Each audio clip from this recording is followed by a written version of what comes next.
Subscribe to Infidelity Tales Lab. Now, let's begin. Drew had learned early in life that some battles weren't worth fighting. His father had taught him that before the cancer took him. Pick your wars carefully, son, and when you do fight, fight to win. Drew carried that lesson through his years as a physical therapist, through his marriage to Sherry Sanford, and through the birth of his son, Ethan. But there were some things a man couldn't walk away from. Some things that changed you at the molecular level. He didn't know it yet. Drew met Sherry at a rehabilitation center where he worked.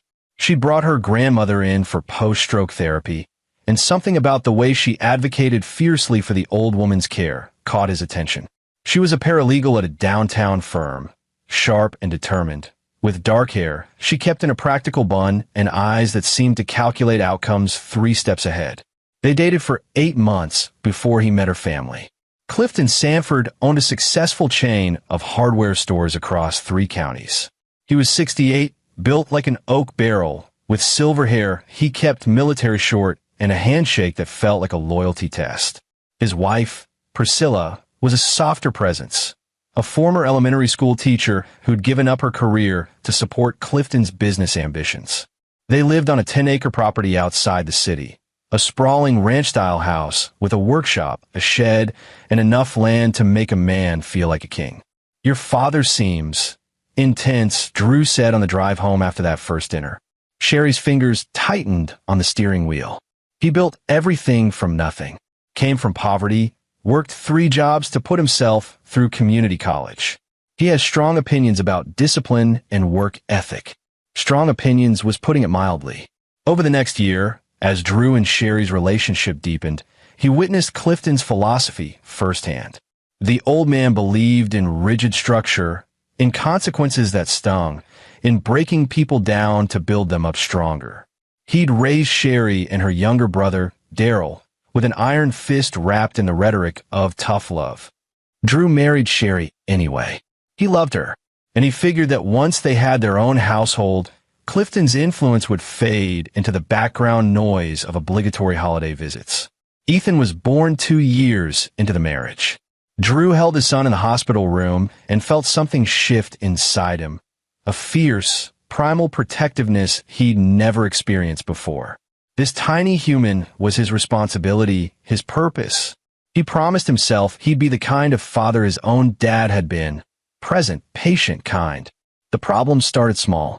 Ethan was 3 when Clifton insisted on correcting the boys' table manners during a Sunday dinner, making him sit straight back for an hour after everyone else had finished eating. At 5, Clifton took away Ethan's dessert for a week because the boy had left a toy in the driveway. Property respect, Clifton called it. Everything has its place, and a man who can't maintain order in small things will fail at large ones. Drew objected, but Sherry mediated, smoothed over. It's just his way, she'd say. He means well. He raised us to be responsible. He's raising fear, not responsibility, Drew countered. But Sherry had been shaped by Clifton's worldview for 28 years before Drew ever met her. She saw discipline where Drew saw domination. She saw structure where Drew saw control. And when Drew pushed too hard, she'd remind him that Sunday dinners at her parents' place were non-negotiable. Family was everything to the Sanfords. By the time Ethan turned 11, Drew had developed a strategy. Comply superficially, then undo the damage at home. If Clifton made Ethan run laps around the property for talking back, Drew would take the boy for ice cream later and explain that respect didn't require submission. If Clifton assigned punishment chores, Drew would help Ethan complete them quickly and then take him fishing. It was an exhausting dance, trying to shield his son from a grandfather who saw child rearing as a military operation. But Drew managed it. He had to. Sherry wouldn't hear criticism of her father, and divorcing over parenting disagreements felt like an overreaction. Then came that Saturday in August. Sherry's brother Daryl was getting married, and the family had gathered at the Sanford property for a weekend of wedding preparation. Drew's alarm went off at 7:30 a.m., but Ethan's room was already empty. The boy was probably downstairs helping Priscilla with breakfast. He was good like that, always eager to contribute. Drew showered, dressed, and made his way to the kitchen at exactly 8:01 a.m. Sherry was there, along with Priscilla and Daryl's fiancée, Caroline Hampton. They were arranging pastries and fruit on platters. But no Ethan, and the atmosphere felt wrong, tense, almost electrical. "Where's Ethan?" Drew asked. Priscilla wouldn't meet his eyes. "Clifton took care of it." Drew's stomach dropped. "Took care of what?" "Breakfast was at 8 sharp, Sherry said, her voice carefully neutral. "Ethan came down at 8:01. Dad enforced the consequence." The shed. Drew's mind flashed to Clifton's disciplinary methods, the story Sherry had shared about spending hours in the workshop or shed as a child, thinking about choices. But surely not in this heat. Surely not. He was out the door before anyone could stop him. The shed sat at the far edge of the property, a windowless metal structure Clifton used for storage. Drew ran across the lawn, his heart hammering against his ribs. The padlock hung from the latch, secured. Locked from the outside.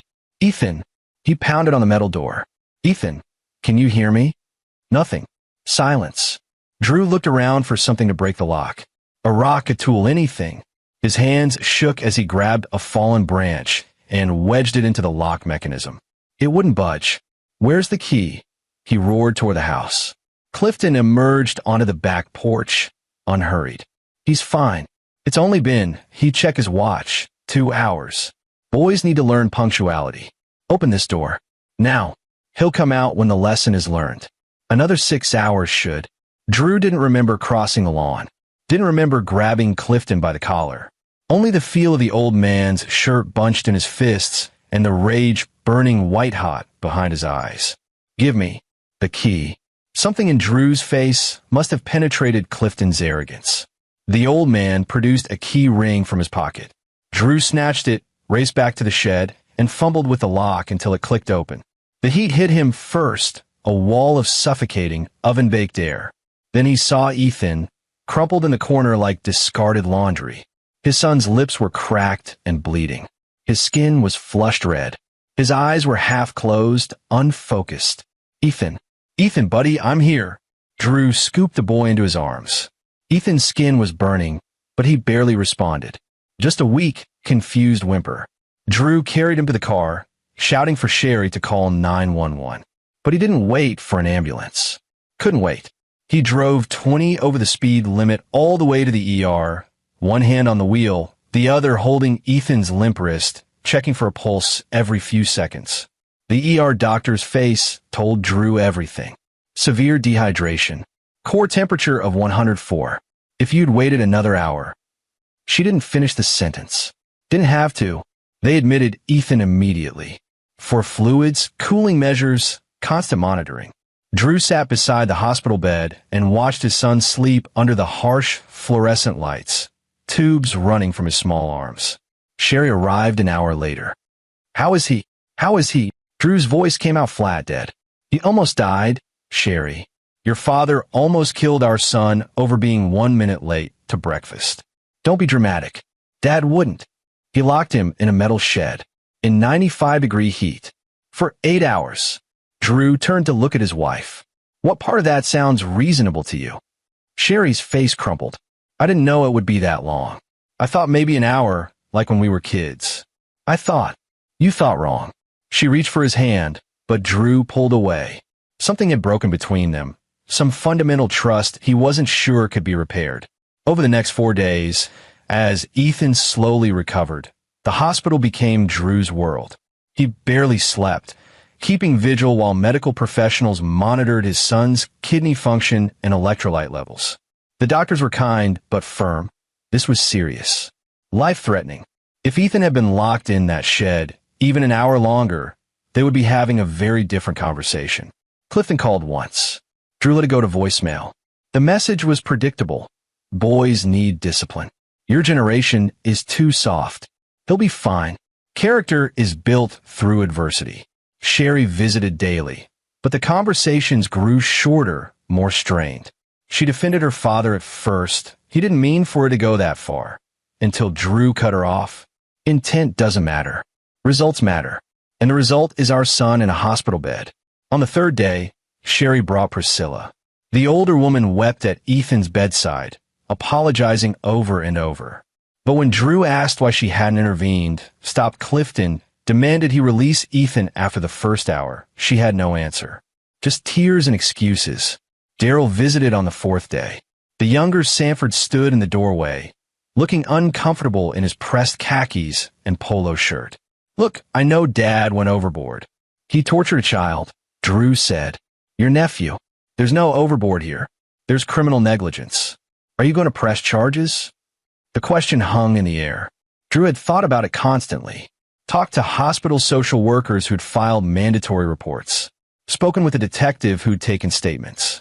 But Sherry had begged him not to pursue it, and some part of Drew still hoped for reconciliation, for family unity, for things to somehow work themselves out. "I don't know yet," he said. When Ethan finally came home, Drew took a week off work to stay with him. The boy was quiet, subdued in a way that broke Drew's heart. Nightmares about darkness and heat, anxiety about making mistakes, a new, terrible fear in his eyes when anyone mentioned visiting Grandpa Clifton. Drew made a decision then. They wouldn't go back to the Sanford property, wouldn't do Sunday dinners, wouldn't pretend this could be swept under the rug with apologies in time. Sherry fought him on it. "They're my parents. Daryl's wedding is in 3 weeks. We have to. We don't have to do anything," Drew said. "I'm done. You're being unreasonable. Your father almost killed Ethan. I'm being protective." The argument spiraled.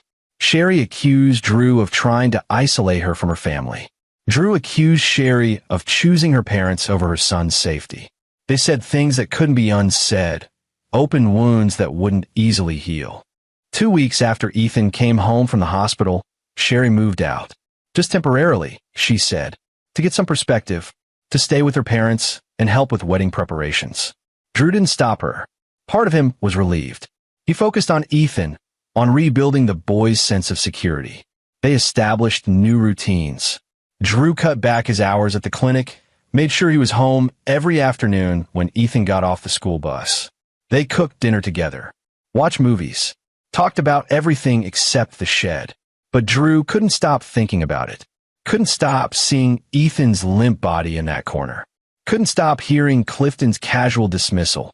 Boys need discipline. He lay awake at night, staring at the ceiling, and felt something cold and hard crystallizing in his chest. Not anger. Anger was hot and immediate. This was something else. Something calculated. Clifton Sanford had hurt Drew's child and felt no remorse.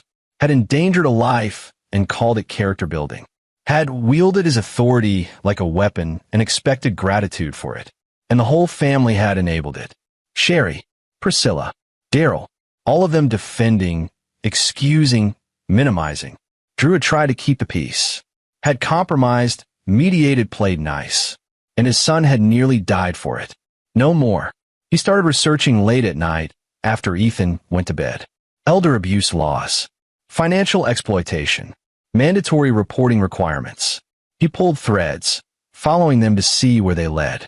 Drew's father had taught him to pick his wars carefully. Well, Drew had picked, and he would fight to win.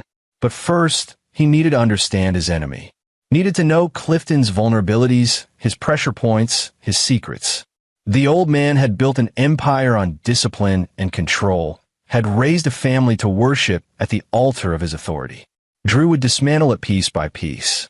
Carefully, methodically, completely. He attended Daryl's wedding alone.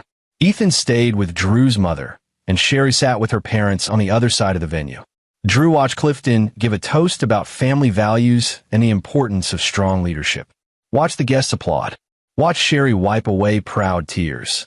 And Drew smiled, because he knew something they didn't. The war had already begun. Drew's mother, Teresa Stewart, had always been his moral compass. She lived 20 minutes away in a small bungalow she'd bought after Drew's father passed, and she'd become Ethan's safe harbor in the weeks following the incident. When Drew pulled up to drop Ethan off before the wedding, she met him at the door with that look, the one that said she knew he was planning something.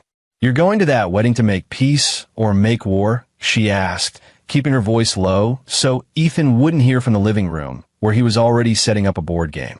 "Does it matter? To me it does. I raised you better than to seek revenge." Drew kissed her cheek. "You raised me to protect what's mine. That's what I'm doing." At the wedding, Drew played his part perfectly. He congratulated Daryl and Caroline. He made polite small talk with distant Sanford relatives. He even shook Clifton's hand when the old man approached him near the bar. "Glad you could make it," Clifton said, his grip firm and challenging. "Shows maturity. Family forgives." "Family remembers too," Drew replied, meeting the old man's eyes without flinching. Clifton's smile dimmed slightly. "That boy of yours recovering, all right? No thanks to you. Now listen," Clifton lowered his voice, leaning in. "I know you're upset, but you need to understand I was doing what needed to be done. Ethan's got potential, but he's soft. Like his father. Sometimes you have to break something to make it stronger." Drew took a slow sip of his bourbon. "You know what I do for a living, Clifton? Physical therapy. Helping people who can't help themselves. I help people rebuild. After strokes, accidents, injuries. I see what happens when someone pushes the body past its limits. When they break what should have been strengthened." Drew set down his glass. "And I know the difference between therapy and torture. I don't have time for your liberal sensitivity. That boy is my son, not your project. And you're done with him." Clifton's face reddened. "You don't tell me how to run my family." "Exactly," Drew said and walked away. He left the reception early, picked up Ethan from his mother's place, and drove home. But his mind was already elsewhere, piecing together information he'd gathered over the past weeks. Drew had started his research carefully, using his access to medical and social service databases through work. Nothing illegal, just looking at public records, cross-referencing information. He'd learned that Clifton had been investigated twice for workplace safety violations at his hardware stores. Both cases settled quietly with fines. That he'd sued 3 former employees for breach of contract when they tried to leave for competitors. That he had a reputation in business circles as ruthless but effective. But there was more. Drew had made friends over the years with people in various professions. Leonard Paul, a colleague from his clinic, had a sister who worked in financial services. Corey Middleton from Drew's gym was a private investigator who owed Drew a favor after Drew helped his mother through rehab. Drew called in those favors now. "I need information," he told Corey over coffee 3 days after the wedding. "Complete background on Clifton Sanford. Business practices, personal life, anything that doesn't add up." Corey studied him. "This about what happened to your boy?" "Yeah." "Then I'll do it for free. Give me 2 weeks." While Corey worked, Drew focused on the family dynamics. He started therapy with Ethan, not his own practice, but a child psychologist named Warren Tanner who specialized in trauma. Dr. Tanner was meticulous about documentation, noting every session, every setback, every nightmare Ethan described. "He's showing signs of PTSD," Dr. Tanner told Drew after the 3rd session. "The locked-in experience, the heat, the feeling of abandonment. It's textbook trauma. You're going to need long-term care. Document everything," Drew said. "I want a paper trail." Sherry called once a week to check on Ethan, but she still lived at her parents' house. The separation had calcified into something more permanent. Drew didn't push for reconciliation. He was too busy planning. Corey delivered his report on a Thursday evening, a thick manila folder that Drew read through 3 times. The information was damning. Clifton had been investigated not twice, but 4 times for safety violations, with 2 cases dropped after witnesses recanted. He'd had complaints filed against him by former employees alleging harassment, though nothing had stuck. And his finances showed some interesting patterns. Large cash withdrawals every month, consulting fees paid to a company that didn't seem to exist, property holdings that weren't listed on any tax documents. "The man's clean on paper," Corey said. "But scratch the surface and you find control, intimidation, and some financial irregularities that make me curious. Can you prove any of it?" "Not yet, but I know someone at the IRS who might be interested in those consulting fees." Drew smiled. "Hold that thought. I want to time this right." The next piece fell into place when Leonard Paul called. "My sister looked into those hardware stores. Clifton's got them all under different LLCs, shell companies stacked on shell companies. Legal, technically, but makes everything opaque, including how he pays himself. Could that be a problem for him? If someone filed the right complaints with the right agencies? Absolutely. They'd have to unwind everything, which takes time and lawyers. Expensive lawyers." Drew started building his case methodically. He compiled medical records from Ethan's hospitalization, got written statements from the ER doctor and the nurses who treated his son, requested copies of the mandatory abuse reports filed by hospital social workers, collected Dr. Tanner's therapy notes documenting Ethan's ongoing trauma. Then he made an appointment with an attorney named Russell Whitney, someone Leonard had recommended. Whitney specialized in family law with a sideline in elder abuse cases. "Tell me everything," Whitney said in his downtown office. Drew laid it out. The incident, the aftermath, Clifton's complete lack of remorse. And then he shared what Corey had found, the pattern of control, the financial irregularities, the intimidation tactics. Whitney listened, taking notes. When Drew finished, the lawyer leaned back in his chair. "You want to go after him? I want to protect my son. If that means going after Clifton, then yes. Elder abuse laws are tricky. They're meant to protect seniors who are vulnerable, being exploited by caregivers or family members. Clifton doesn't fit that profile. Then I'll file assault charges, child endangerment, whatever sticks. That's criminal, harder to prove intent, and the DA might not want to pursue it given the family dynamics." Whitney drummed his fingers on the desk. "But there might be another angle. Tell me more about Clifton's wife." Drew frowned. "Priscilla? She's passive. Enabler. She didn't stop him that day. Is she dependent on him financially?" "Completely. She hasn't worked in 30 years. And she witnessed the abuse of your son. Has she shown any sign of dissent, any disagreement with Clifton's methods?" Drew thought back to the hospital, to Priscilla's tears. She was upset, but she didn't stand up to him. What if she could be convinced to? Whitney leaned forward. If Priscilla filed for legal separation, citing abuse, not of her, but creating an unsafe environment, pattern of controlling behavior, that opens doors. Especially if she requested financial protection, access to accounts, documentation of assets. She'd never do it. She's terrified of him. Then we make her more terrified of the alternative. You said Clifton's business has irregularities. If those came to light, if his assets were suddenly at risk, if he faced investigations that could drain their retirement savings, a good attorney could convince Priscilla that her financial security depends on protecting herself legally. Drew saw where this was going. You want to attack his finances and his marriage simultaneously. I want to create a situation where Clifton loses control of his money, his family, his reputation. Men like him can't handle that. They make mistakes. Whitney smiled. And mistakes create legal vulnerabilities. This is going to take time. The best revenge always does. Drew left the attorney's office with a plan forming. It was complex, requiring precision and patience. But he'd learned both in his profession. Physical therapy wasn't about quick fixes. It was about incremental progress, about understanding systems and leverage points, about knowing exactly how much pressure to apply and when. Clifton had broken something precious. Drew would take his time rebuilding his son, rebuilding his life, and building the case that would break Clifton in return. 2 weeks later, Drew made his first move. He filed a formal complaint with Child Protective Services, backed by medical records and witness statements. The complaint went nowhere. Ethan was no longer living with Clifton, so there was no ongoing risk, but it created a permanent record.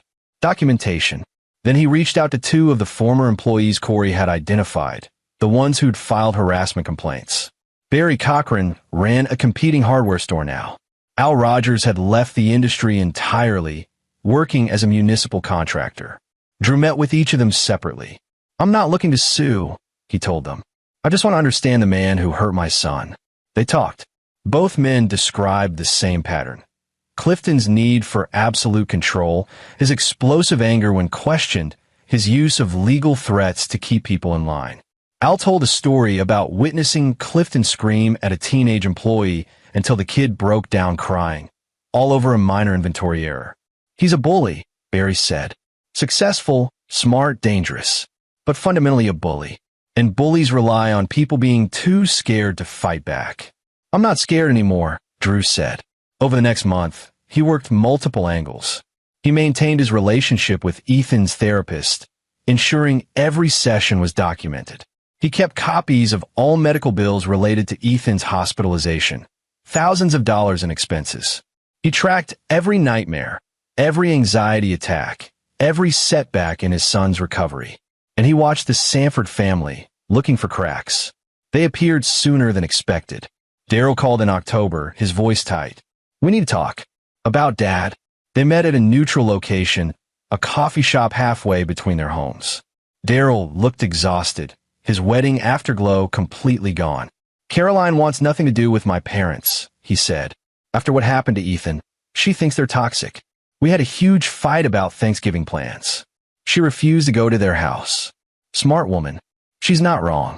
Daryl ran a hand through his hair. "I've been thinking about that day. About how I didn't stop Dad. How none of us stopped him. We just let it happen." "Yeah, you did. I'm sorry, Drew. I know that doesn't fix anything, but I'm sorry." Drew studied his brother-in-law. Daryl had always been the weaker Sanford child, always in Clifton's shadow, always seeking approval. But maybe there was something there, a crack that could be widened. "You know what would actually help?" Drew said, "The truth. On record. What you saw that day, what your father said, how long he planned to keep Ethan locked up." Daryl paled. "You're building a case. I'm protecting my son. If that means burning your father's world down, so be it. He's still my dad, and Ethan's still mine. You have to decide which side you're on, Daryl. But decide fast, because this is happening whether you help or not." Daryl left without committing, but Drew had planted a seed. Now he just had to wait for it to grow. The second crack appeared in November. Sherry called, her voice shaking. "I need to see you. Alone." They met at the house they'd shared, the one Sherry had moved out of 3 months ago. She looked thinner, tired, older somehow. "I want to come home," she said. "I want to fix us." "What changed?" "Mom. She's not doing well. Dad's been worse since the wedding. More controlling. More angry. She's afraid of him, Drew. Actually afraid. She should be. He's dangerous." "I know." Sherry's voice broke. "I know that now. I didn't want to see it before, but I can't ignore it anymore. The way he treats her, the way he treats everyone. I was raised thinking it was normal, that discipline meant domination. But it's not. It's abuse." Drew waited, saying nothing. "Ethan deserves better. We all do." She looked at him with red-rimmed eyes. "I'm sorry it took me so long to understand. I'm sorry I chose them over you, over our son. If you'll give me another chance." "I'll think about it," Drew said. "But first, you need to help me with something." He told her what he needed. Access to Priscilla, a way to talk to her alone, to plant the same seeds Whitney had suggested. Sherry hesitated, then nodded. "There's a charity luncheon next week. Mom always goes. I can make sure she's there. Make sure you could talk to her." "Good. Set it up." The luncheon was at a hotel downtown, one of those events where wealthy people gathered to feel good about writing checks. Drew arrived early, spotted Priscilla at a table near the window. She looked smaller than he remembered, diminished. He approached carefully. "Priscilla, can we talk?" She flinched. "Clifton doesn't want me speaking to you. Clifton isn't here. And I'm not asking for his permission." They moved to a quiet corner, away from the crowd. Drew spoke softly, urgently. "I need you to understand something. What Clifton did to Ethan wasn't discipline. It was torture. And if he did it to my son, he's done worse to you over the years. He's my husband. He's provided for me. He's controlled you, isolated you, made you dependent so you can't leave. That's not love, Priscilla. That's imprisonment." Tears welled in her eyes. "What am I supposed to do? I have nothing without him. No career, no savings of my own, no." "That's not true. Legally, you're entitled to half of everything. And I have an attorney who can help you get it. But you have to be willing to stand up to him." "I can't. He'll destroy me. He's already destroying you. This is about survival." Drew softened his voice. "I'm going after him, Priscilla. With or without you. The complaints are filed. The investigations are starting. When his empire crumbles, and it will, you can either go down with him or save yourself. Your choice." He left her there, shaking and uncertain. But he'd planted the seed. Now he just had to water it. The investigations began in December. The IRS opened an audit based on an anonymous tip about Clifton's consulting fees. The State Labor Board received complaints about safety violations at 3 of his stores. Former employees started talking to lawyers about potential class action suits. Drew didn't initiate all of it. Some of Clifton's enemies were simply waiting for blood in the water. But Drew made sure the blood kept flowing. Every piece of documentation he had, he shared with the right people. Every connection Corey had made, Drew exploited. Clifton started hemorrhaging money on legal fees. His attorneys were good, but they were expensive, and fighting battles on multiple fronts drained resources fast. Then, in January, Priscilla made her move. She filed for legal separation, citing irreconcilable differences and requesting immediate access to all joint accounts and documentation of assets. The filing included a sworn statement describing Clifton's pattern of controlling behavior, his verbal abuse, and his role in the incident that hospitalized Ethan. Clifton went ballistic. He called Drew, screaming, "You turned my wife against me. You poisoned her mind." "I told her the truth," Drew said calmly. "You're a bully and an abuser. And now everyone knows it. I'll bury you. I'll take everything. You'll try. But you're fighting too many battles now, Clifton. IRS, Labor Board, your own wife. How many lawyers can you afford?" The line went dead. 2 weeks later, Clifton's assets were frozen pending the separation proceedings. His accounts were under scrutiny from multiple agencies. His stores were struggling under the weight of investigations and bad publicity. Social media had picked up the story of Ethan's hospitalization, and hashtag Boycott Sanford Hardware was trending locally. Drew watched it all unfold with a strange sense of detachment. He felt no joy in Clifton's downfall, only a cold satisfaction that justice was being served. But he wasn't done yet. The true devastation came in February. Clifton had spent decades building his reputation as a self-made businessman, a pillar of the community, a family man who valued discipline and hard work. That reputation crumbled in less than 6 weeks. The local newspaper ran an investigative piece titled "Hardware King's Hidden Violations." It detailed the safety complaints, the employee lawsuits, the IRS audit. But what really cut deep was the personal angle. Interviews with Daryl and Caroline about the family culture of control, anonymous accounts from former employees about Clifton's temper, and a particularly damning quote from Priscilla's attorney about patterns of financial and emotional abuse spanning decades. Drew hadn't planted that story. He'd simply made sure the reporters had access to public records and willing sources. The rest was journalism. Clifton tried to fight back with his own PR campaign, but it backfired spectacularly. His lawyer arranged an interview with a business journal, where Clifton defended his parenting methods and called the allegations against him a coordinated attack by ungrateful family members and disgruntled employees. When asked about Ethan's hospitalization, Clifton said, "The boy needed discipline. He was late. Actions have consequences. This generation is raising soft, entitled children who can't handle real authority." The journalist pressed, "You locked an 11-year-old in a shed for 8 hours in 95-degree heat. He was hospitalized for severe dehydration. You don't see that as excessive. I see it as necessary correction that went slightly longer than planned. If his father had backed me up instead of coddling the boy, none of this would have escalated." The interview went viral. Parenting groups condemned it. Child welfare advocates used it as an example of abuse disguised as discipline. Even Clifton's own defense attorneys cringed. Within days, 2 of his hardware store's landlords refused to renew leases. 3 major suppliers cut ties. His business partners in a planned expansion deal withdrew. Drew watched the dominoes fall and felt nothing but grim vindication. Sherry had moved back home in January, and they were slowly rebuilding their marriage through couples therapy. She'd fully turned against her father now, testifying in her mother's separation case about the environment she'd grown up in, the fear that had masqueraded as respect. "I can't believe I defended him," she said one night, curled against Drew on the couch. "I watched him hurt our son, and I made excuses." "You were conditioned," Drew said. "He spent your whole life teaching you that his way was the only way. Breaking that programming takes time. Are you ever going to forgive me?" "I'm working on it." Ethan was improving too. The nightmares had decreased. Dr. Tanner reported progress in their sessions. The boy smiled more, laughed more. He'd stopped flinching when someone raised their voice. One evening, As Drew helped Ethan with homework, the boy asked, "Is Grandpa Clifton ever going to say sorry?" Drew considered lying, softening it. But Ethan deserved truth. "No, buddy. Some people are built in a way that makes them incapable of admitting they're wrong. Your grandfather is one of those people. Then why did you let him be around me?" The question hit like a gut punch. "Because I thought I could manage it. I thought I could protect you while keeping the peace.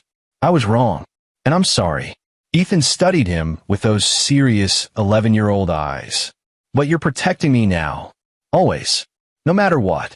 In March, the IRS audit revealed significant tax irregularities. Clifton had been underreporting income for years, using the shell company structure to hide profits. The penalties and back taxes totaled over $2 million. He didn't have it. The legal fees and frozen assets had left him cash poor. He was forced to sell 2 of his stores just to stay afloat. Priscilla, meanwhile, had secured a very favorable separation agreement with Whitney's help. She got the house, half of Clifton's remaining liquid assets, and ongoing financial support. She moved into a condo closer to Sherry and started volunteering at a women's shelter, helping other women escape controlling relationships. "I wasted 35 years, she told Drew during a tentative lunch meeting. "I'm not wasting whatever time I have left." Drew respected that. He never particularly liked Priscilla. Her passivity had enabled too much harm. But he could respect someone who finally found the courage to change. By April, Clifton was a shell of his former self. His business was failing. His marriage was over. His children had turned against him. His reputation was destroyed. He'd gone from respected community leader to cautionary tale. Drew should have felt satisfied. The man who'd hurt his son had lost everything. But there was one more thing. Clifton still hadn't faced criminal consequences. The DA had reviewed the case, but declined to prosecute, citing family matter and insufficient evidence of intent to cause serious harm. It was a political calculation. Prosecuting elderly businessmen for grandparental discipline gone wrong wasn't good optics. Drew couldn't let that stand. He reached out to the media again, this time with a different angle. He arranged an interview with a national parenting magazine, telling Ethan's story in detail, sharing medical records and therapy notes with Ethan's permission. The article was titled, "When Discipline Becomes Torture, A Father's Fight for Justice." It ran with photos of Ethan in the hospital, the shed where he'd been locked, and a side-by-side comparison of child abuse laws versus common parenting practices. It sparked a national conversation. Suddenly, the DA's office was flooded with calls demanding prosecution. Child advocacy groups organized protests. The pressure became too much to ignore. In May, 6 months after Drew had started his campaign, charges were finally filed. Child endangerment, reckless endangerment, assault. Misdemeanors, not felonies, but criminal charges nonetheless. Clifton appeared in court looking 20 years older, his expensive suit hanging loose on his diminished frame. His attorney negotiated a plea deal, probation, mandatory parenting classes, the irony wasn't lost on anyone, and a permanent restraining order keeping him away from Ethan. The judge, a grandmother herself, didn't mince words. "Mr. Sanford, you subjected a child to conditions that nearly killed him, and you showed no remorse. You've lost your business, your family, and your reputation. I hope you use this probation period to reflect on the difference between discipline and cruelty. But frankly, I doubt you're capable of that kind of self-examination." She sentenced him to 2 years probation and 800 hours of community service at a youth rehabilitation center. "You'll spend those hours seeing what real discipline looks like," she said. "What it means to guide young people without breaking them." Clifton left the courthouse in silence, flanked by his remaining attorney. No family members came to support him. He was alone. Drew watched from the gallery, Ethan beside him, Sherry on the boy's other side. When the verdict was read, Ethan squeezed Drew's hand. "Is it over?" he asked. "Yeah, buddy. It's over." But Drew knew it wasn't, not really. Clifton would appeal, would try to spin it, would probably never truly understand what he'd done wrong. Men like him rarely did. That didn't matter anymore.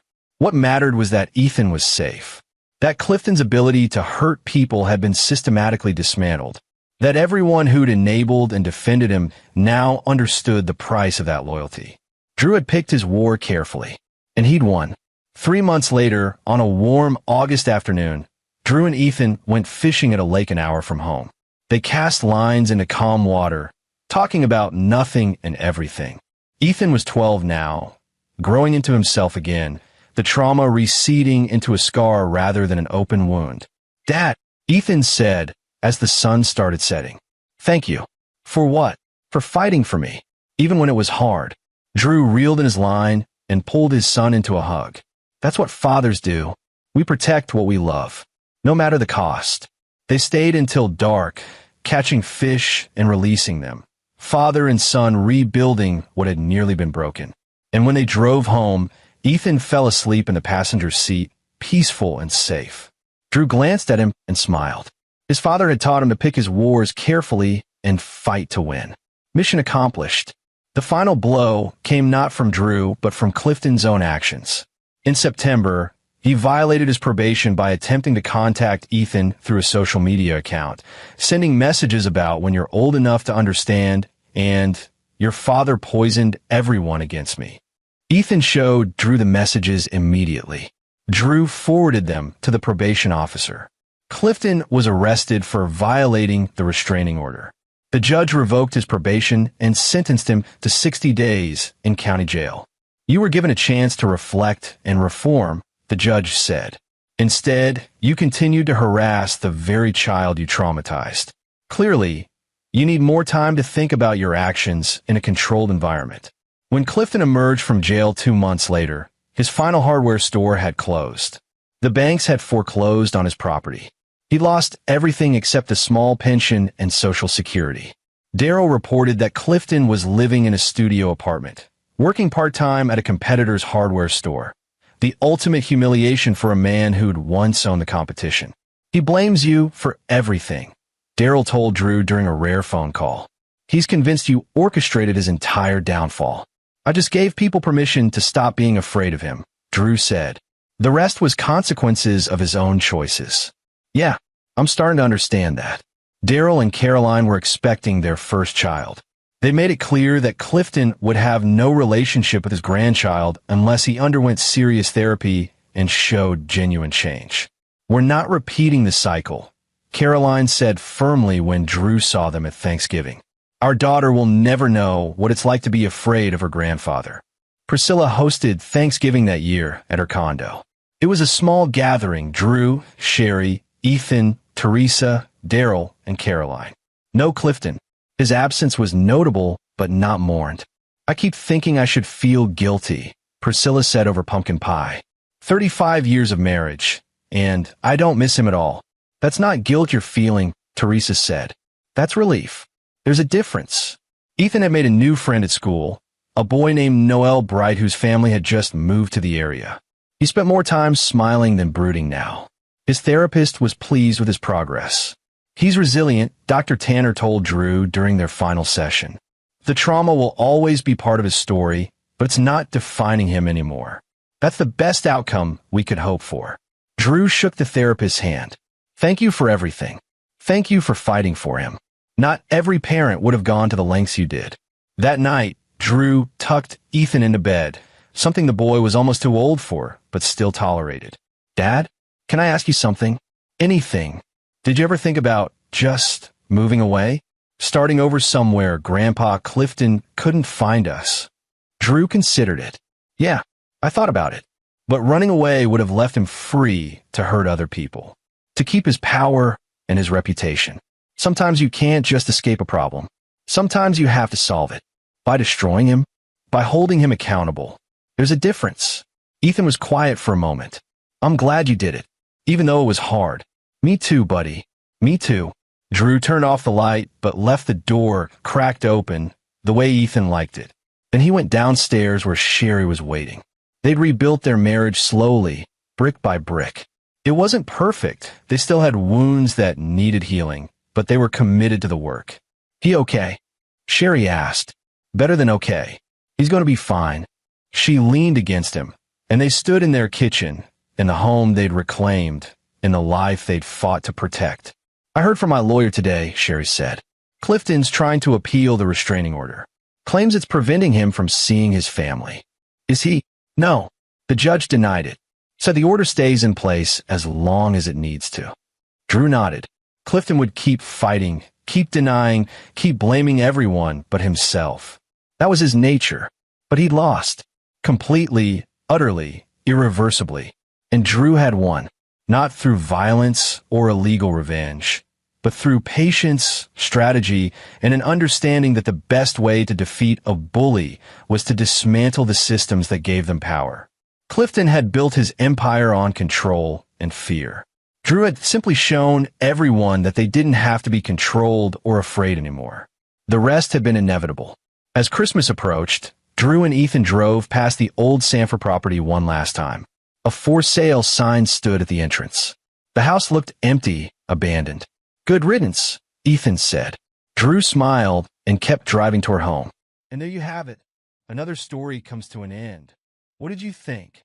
I'd love to hear your thoughts in the comments below. If you enjoy this story, consider joining our community by subscribing. It means the world to us. For more stories like this one, check out the recommended videos on screen. And I'll see you there. Subscribe to Infidelity Tales Lab. Now, let's begin. Philip Garrison checked his rearview mirror for the third time in 10 minutes as he navigated through the evening traffic towards SeaTac Airport. The October rain drummed against the windshield, and beside him, his 9-year-old son Jesse sat unusually quiet, his tablet glowing in the darkness. You okay, buddy?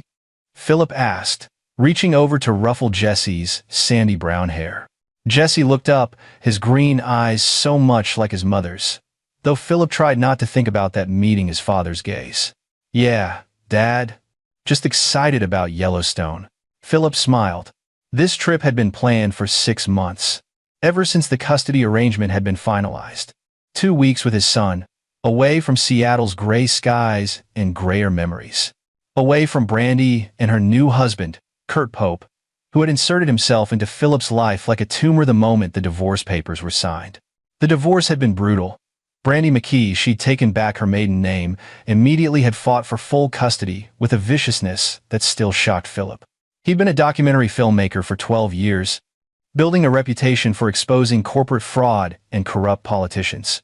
He thought he understood human nature's dark side, but nothing prepared him for watching the woman he'd loved for a decade transform into someone he didn't recognize. We've got about 40 minutes until we reach the airport, Philip said, checking the GPS. Want to stop for food? No, I'm good. Jesse's fingers moved across his tablet screen with unusual intensity. Philip had noticed his son's behavior had changed over the past few weeks. Jesse had always been bright reading at a 5th grade level in 2nd grade, teaching himself basic coding by age 7. But lately, he'd been withdrawn during their video calls, offering short answers and avoiding eye contact. Philip had attributed it to the adjustment to his mother's new marriage. Kurt Pope. Even thinking the name made Philip's jaw clench. The man had appeared in Brandy's life 3 months before the divorce was finalized. A successful pharmaceutical sales director with perfect teeth, a perfect car, and a perfectly unsettling way of watching Philip whenever they crossed paths during custody exchanges. Your mom treating you okay? Philip asked carefully. The custody agreement prohibited speaking negatively about either parent, but he couldn't shake the feeling that something was wrong. Jesse's fingers stopped moving on the tablet. She's fine. Kurt's around a lot. Does he? Does he treat you well? He doesn't hit me or anything, if that's what you're asking. Jesse's voice was flat, matter-of-fact, in a way that made Philip's stomach turn. He mostly ignores me unless Mom's around. Then he's super nice. It's weird. Philip had suspected as much. Kurt had played the doting stepfather to be during the custody hearings, but the performance had been too polished, too rehearsed. Philip had tried to bring up his concerns with his lawyer, Joe McMullen, but without concrete evidence, there was nothing to be done. Well, you don't have to think about any of that for 2 weeks, Philip said, forcing brightness into his voice. It's just you and me, and a lot of geysers in Buffalo. Jesse managed a small smile, then returned to his tablet. They drove in companionable silence, the city lights giving way to the industrial sprawl near the airport.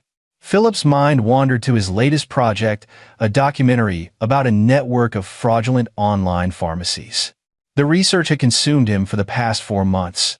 ever since he'd lost the battle for equal custody.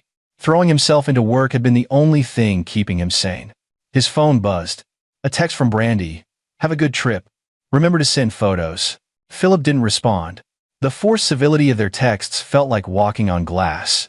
Behind every benign message, he sensed calculation, strategy. Joe had warned him to keep all communication documented and professional. "She's looking for you to slip up," his lawyer had said. "Everything is potential evidence for the next custody modification hearing." "Dad?" Jesse's voice cut through his thoughts. "Yeah? Can I ask you something?" "Always. If someone knew something bad was going to happen, but telling about it might get them in trouble, what should they do?" Philip's hands tightened on the steering wheel. He glanced at his son, who was staring straight ahead, his small face illuminated by the passing streetlights. "That's a heavy question, Jess. Does this have to do with something specific?" Jesse didn't answer immediately. "It's hypothetical." "Hypothetically," Philip said slowly, "I'd say the person should tell someone they trust, someone who can help, even if it's scary." Jesse nodded but said nothing more. They reached the airport 40 minutes later. Philip pulled into the departure drop-off area, the terminal building bright against the night sky. He felt a strange reluctance to get out of the car, an inexplicable sense of unease that had nothing to do with flying. "Okay, let's grab our stuff from the trunk," Philip said, unbuckling his seatbelt. "Dad, wait." Jesse's voice was urgent, almost panicked. Philip turned to look at his son. Jesse had set down his tablet and was reaching for the door lock button on the driver's side console. "Jesse? What?" The locks clicked down with a decisive thunk. "Don't get out here," Jesse said, his young face pale and frightened in the overhead light. "In 5 minutes, you'll understand why." "Buddy, what are you talking about? We need to get inside and check our bags." "No, we don't." Jesse pulled out his tablet, his hands shaking slightly. "I found something. I've been looking for 2 weeks, and I found it." Philip felt ice water pour down his spine. "Found what?" "Mom and Kurt. They're trying to set you up. Tonight. Right here." "What?" "Jesse. I'm not making it up." Tears welled in Jesse's eyes. "I heard them talking last week when they thought I was asleep. Kurt said something about the airport, an anonymous tip, and won't see it coming. I didn't understand at first, but then I started paying attention. Really paying attention." Philip's documentary instincts kicked in, overriding his disbelief. "Tell me everything. Exactly what you heard and saw." Jesse wiped his eyes and took a shaky breath. 3 weeks ago, Kurt started going into the garage a lot, always when I was supposed to be at my friend Wesley's house. But one time, Wesley's mom was sick, so I came home early. Kurt's car trunk was open, and he had these plastic bags, white bags with zip tops, like the ones you see in movies about drugs. "Jesse, I know how it sounds, Dad, but I'm not done. Last week, I was in bed, but I came downstairs to get water. They were in Kurt's office with the door mostly closed.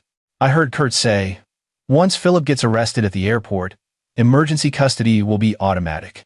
They'll give you full custody immediately, and he'll be tied up in criminal court for months.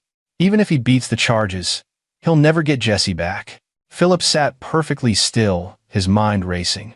Every instinct screamed that this was paranoid fantasy, a child misunderstanding adult conversation.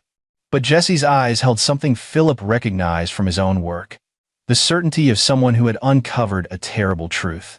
"Did you hear anything else?" Mom asked what if you didn't have luggage to check.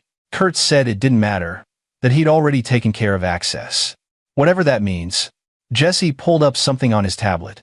"So I started researching. Kurt worked for Hartley Pharmaceuticals until 6 months ago. I found an article, it's archived. They tried to scrub it about him being investigated for stealing controlled substances. The charges were dropped, but the article says the evidence mysteriously disappeared." Philip took the tablet, scanning the news story. Kurt Pope's professional headshot stared back at him, all white teeth and corporate confidence. The article was 3 years old, buried in a local business journal's website. "There's more," Jesse said, his voice steadier now. "Last night, after you picked me up, I checked your car. You always leave it unlocked in the driveway, right? I found something in the wheel well of the trunk." "You found what?" Jesse reached into his backpack and pulled out a gallon-sized plastic bag. Inside was a smaller sealed bag containing white powder. Philip's heart stopped. Jesus Christ, Jesse. Why did you take that? Because I knew you wouldn't believe me without proof. I wore gloves, I'm not stupid, and I recorded myself finding it, with timestamp and location data. Jesse's hands were shaking again. Dad, if we unload your luggage here, if we go inside, they've already called the police. Kurt told Mom the anonymous tip was scheduled for right when we'd be checking bags. They're going to search the car and your luggage and find drugs. Kurt has more planted somewhere. I know he does. Philip looked at his son, this brilliant, terrifying, brave little boy, and then at the terminal building. In the distance, he could see 2 police cruisers parked near the main entrance. How much time did you say we have? The call was supposed to be made at exactly 7:45. It's 7:42 right now. Philip's mind shifted into the mode that had won him awards and accolades, the mode where every detail mattered, where patterns emerged from chaos. He thought about Kurt's access. The man was at his house regularly now, dropping Jesse off, picking him up for activities when Brandy worked late. The car was often unlocked in the driveway. It would have been easy. He thought about the custody battle, about how desperately Brandy had fought, about how Kurt had encouraged every aggressive legal maneuver, about how much money Kurt had poured into Brandy's legal fund, far more than a concerned boyfriend should. He thought about the pharmaceutical article, about charges dropped and evidence disappeared. And he thought about the emergency custody laws, about how any parent arrested for felony drug possession would immediately lose custody rights, potentially permanently. Buckle up, Philip said, starting the engine. What are we doing? Exactly what you said. We're not getting out here. We're going to. 3 police cars rounded the corner of the terminal, lights flashing. They moved with purpose, surrounding Philip's sedan from 3 sides. Officers emerged, hands on holsters, faces serious and alert. Jesse's breath caught. Dad. It's okay, Philip said, though his heart hammered against his ribs. We've got evidence. We've got your video. They haven't searched the car yet. An officer approached the driver's side window, tapping on the glass with his flashlight. Philip recognized him, Detective Sam Vance, a man he'd interviewed 2 years ago for a documentary about police corruption. They'd gotten along well. That might matter now. Or it might not. Philip rolled down the window slowly, hands visible on the steering wheel. Mr. Garrison, Detective Vance said, his expression neutral. We need you to step out of the vehicle. Detective, before I do that, I need to tell you something important. Philip kept his voice calm and level. My son has evidence that we are being framed. There is a planted substance in this vehicle, and we have documented proof of who put it there and when. Detective Vance's eyes flicked to Jesse, then back to Philip. Sir, we received an anonymous tip about controlled substances in your vehicle. We need to conduct a search. I understand. I'm not resisting. But I'm asking you. I'm begging you to let me show you something first. My son recorded video evidence of discovering planted drugs in this car last night. He has it on his tablet, with timestamp and GPS data. If you search this car and find drugs, I want that evidence on record before any charges are filed. Something in Detective Vance's expression shifted, a flicker of uncertainty or maybe curiosity. Philip pressed on. You remember the Hartley Pharmaceutical story? The exec who got away with theft because evidence disappeared? That's Kurt Pope. He's married to my ex-wife. This is about custody, Detective. Please, just look at what my son found before you make any decisions. Detective Vance studied Philip for a long moment, then looked at Jesse, who held up his tablet with trembling hands. Show me, the detective said. Philip's hands were steady as he held the disposable coffee cup, despite the fact that his life had nearly imploded less than 2 hours ago. They sat in a small office in the airport police station. Him, Jesse, Detective Vance, and a stern-looking woman who had introduced herself as Detective Anna Hardin. Jesse's video played on the larger screen, showing his small gloved hands carefully removing the package from the wheel well of Philip's car, his voice narrating the time, date, and location. The metadata confirmed everything. This is compelling, Detective Hardin said, but it doesn't prove who put it there. No, Philip agreed. But it proves the drugs were planted before my son and I left for the airport. Combined with the anonymous tip you received, which I'm guessing came in at exactly 7:45 p.m., it establishes a pattern of premeditation. Detective Vance leaned back in his chair. We did search your vehicle. Found another package in the lining of your checked luggage. That one was better hidden. Philip's blood ran cold. Jesse didn't know about that one. No, he wouldn't have. It was professional. Someone with experience. Kurt Pope worked in pharmaceutical sales. Philip said. He had access to controlled substances. There's an old investigation that went nowhere. Articles buried, but not deleted. He's done this before. Detective Harden pulled out a notebook. Mr. Garrison, what you're describing is conspiracy, false reporting, and drug trafficking. These are serious allegations. I know, and I can prove them if you give me time. That's not how this works. We need evidence now. Jesse spoke up, his voice small but firm. I can get more evidence. Kurt doesn't know I know anything. Neither does Mom. All three adults looked at the 9-year-old boy. Absolutely not, Philip said immediately. Jesse, you've done enough. You've done more than enough. This isn't. Dad, listen. Jesse set down his tablet and looked his father in the eye. They're going to try again. Even if the police believe us now, Kurt's smart. He'll cover his tracks. But he thinks I'm just a dumb kid. He doesn't watch what he says around me. Your son has a point, Detective Harden said. Without concrete evidence linking Pope to the planted drugs, this case falls apart. The anonymous tip could have come from anyone. Pope's prints aren't on the bags. I'm assuming he wore gloves. We've got nothing to arrest him on except a child's testimony about an overheard conversation. Philip stood abruptly, anger flooding through him. So what? We just let him try again? Wait for the next setup? No, Detective Vance said quietly. We build a case. Properly. But we need Mr. Garrison's cooperation, and we need to be smart about it. You mean you want to use my son as bait? I mean, Detective Harden corrected, we want to give your son the chance to help protect you. There's a difference. We can wire him, train him on what to listen for. Kids are natural investigators. Adults underestimate them constantly. Philip looked at Jesse, at this boy who was too smart for his own good, too brave for his age. No, I won't put you in danger. I'm already in danger, Dad. We both are. If Kurt gets away with this, he'll just try something else. Something worse, maybe. Jesse's eyes were clear, determined. I'm good at this. You know I am. I figured it all out by myself. You're 9 years old. I'm 9 years old, and I just saved you from jail. Give me some credit. Despite everything, the fear, the rage, the bone-deep exhaustion, Philip felt a surge of pride.